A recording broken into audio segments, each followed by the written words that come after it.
আল্লাহর এই ফেরেশতা সিংহা হাতে নিয়ে মুখের কাছে নিয়ে আল্লাহর আরশে মুআল্লার দিকে তাকায় থাকে, একটা সেকেন্ডের জন্য এদিক আর ওদিক করে না। কখন রব হুকুম দিবে সিংহায় ফুৎকার দেওয়ার জন্য, যখন সিংহায় ফুৎকার দিবে কুরআন বলতেছে ইদাস সামাউ ফাতারাত, আকাশ ভেঙ্গে ভেঙ্গে ভেঙ্গে ভেঙ্গে পড়তে থাকবে। ওয়া ইদাল কাওয়াকিবু তাসারাত, সমগ্র নক্ষত্রগুলি ভেঙ্গে ভেঙ্গে ভেঙ্গে ভেঙ্গে পড়তে থাকবে।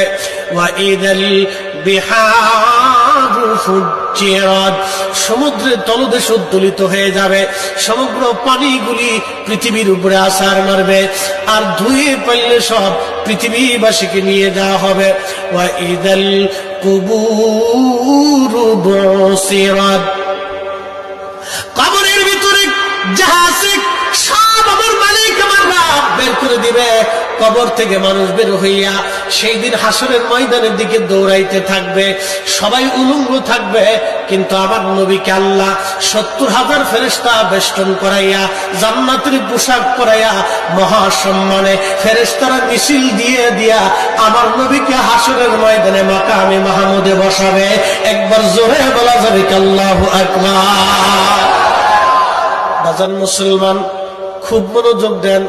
হযরত ইউনূস আলাইহিস সালামের কথা বলছিলাম, মাছের পেটের ভিতরে ইউনূস।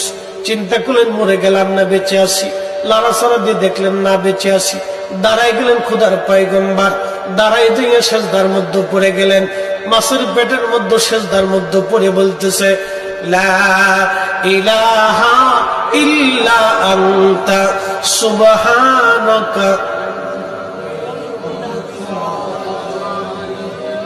বিপদের দোয়া, কঠিন মুসিবতের মধ্যে যদি পড়ে যান তাহলে খতম ইউনূস এই দোয়াটা খতম দিতে থাকবেন। আল্লাহ যখন ইউনূস আলাইহিস সালাম এই জিকির শুরু করলেন, ইউনূসের এই জিকির আর ওই মাছের পেটের মধ্যে রইল না, এই জিকিরটা চলে গেল আরশে মুআল্লাতে। সুবহানাল্লাহ বলা যাবে।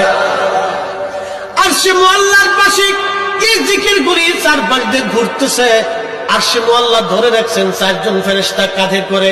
এই 4 জন ফেরেশতা আল্লাহকে ডাক দেবে, বলে রব আপনার বান্দা ইউনূস তিনি জীবনে ভালো অবস্থায় থাকার সময় আপনার জিকির করেছে, আজকে সে মাছের পেটের ভিতরে পড়ে গভীর সমুদ্রের মধ্যে আপনার জিকির করতেছে। আল্লাহ ইউনূসের জিকিরের আওয়াজ আরশে মুআল্লার চারপাশ দিয়ে ঘুরতেছে। আল্লাহ আপনি আপনার ইউনূসকে মাফ করে দেন।